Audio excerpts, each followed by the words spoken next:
Let's make bear pancake. Hello mga Mami Mars ko, it's Mami Dian. Today gagawa ako ng pancake using coconut flour. And to make it cute, gawin natin siyang itsurang bear. Sobrang simple lang niyang gawin. Sa malinis na bowl, maglagay lang tayo ng 2 pirasong medium size na egg. Naglagay din ako ng konting vanilla extract. And then i-mix lang natin. And tulad nga ng sinabi ko, gagamit tayo dito ng coconut flour. At maglagay din tayo ng milk. And sa totoo lang mga Mami Mars ko, maraming magagandang healthy benefits na makukuha ang mga bagets natin dito sa coconut flour. Like healthy fats to nourish a baby's brain and support nervous system development. And of course, mga Mami Mars ko ha, as early as 6 months, pwede na kayong mag-introduce ng coconut flour kay baby. Pwede nyong gawing pancake, pwede nyong gawing waffle, muffins, at marami pang iba. At ayan, lutuin na natin sa mainit na pan. Naglagay lang ako ng coconut oil. Medyo nananawa na kasi yung mga bagets ko sa plain pancake na itsura. So ayan, naisipan ko naman siyang gawing bear. Sa una mga Mami Mars ko, medyo tabi-tabingi. Medyo hindi talaga natin mapaperfect yung itsura. Pero syempre, itry lang natin ng itry. At magagawa din natin yan ng maayos. Pero ito mga Mami Mars ko, first trial, kahit papano medyo okay naman yung itsura. Actually, yung iba dyan tabi-tabingi pa nga yung tenga.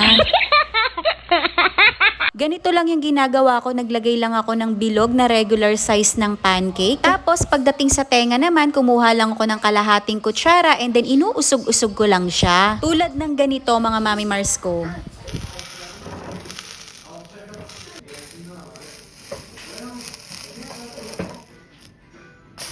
Sa lahat ng ginawa ko, ito yung pinaka nagustuhan ko. Ang cute sobra. Feeling ko perfect na yon. After ko nga magawa yung isang yon, the rest okay na yung mga shapes. Feeling ko, nakuha ko na yung technique.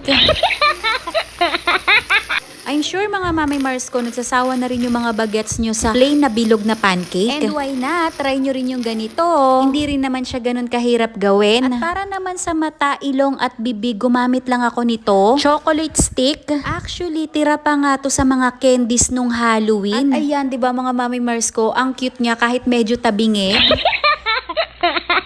Pero mga Mami Mars, yung chocolate stick na yan, optional lang yan. Kung hindi yan sa inyo available or ayaw nyo pang mag-introduce ng chocolate kay baby, well, skip na lang po. At ayan na, mga Mami Mars ko.